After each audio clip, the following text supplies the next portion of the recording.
In today's video, I'm going to teach you how to turn off a rule in Microsoft Outlook. Whether you're looking to temporarily disable a rule or simply clean up your inbox, this simple process can make all the difference in how you manage your emails. Let's dive in and walk you through each step so you can master this feature with ease. To start with, open Microsoft Outlook. This could be the desktop version or the web app, whichever you prefer. Once Outlook is open, you'll find yourself on your main email page. Here, all your emails are displayed and you can clearly see your inbox, sent items, drafts, and any other folders you may have set up. Now take a look at the top of the screen. You should see a toolbar there, which is where we want to focus our attention first. You'll want to move your cursor over to where it says Rules on this toolbar.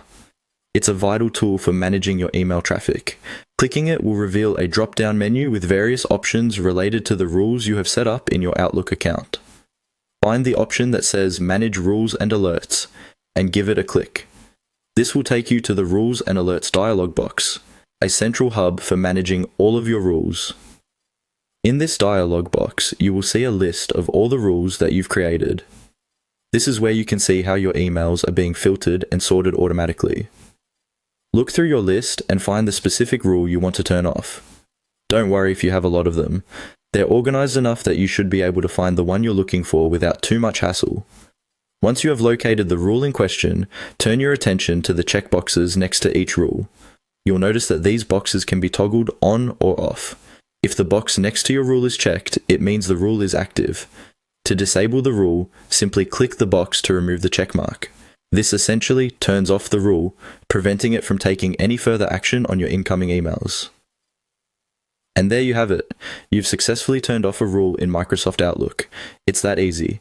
If you ever need to turn the rule back on, you can simply repeat these steps and recheck the box. Having rules set up is great for automation and keeping your inbox tidy, but knowing how to disable them as needed gives you full control over how your emails are organized.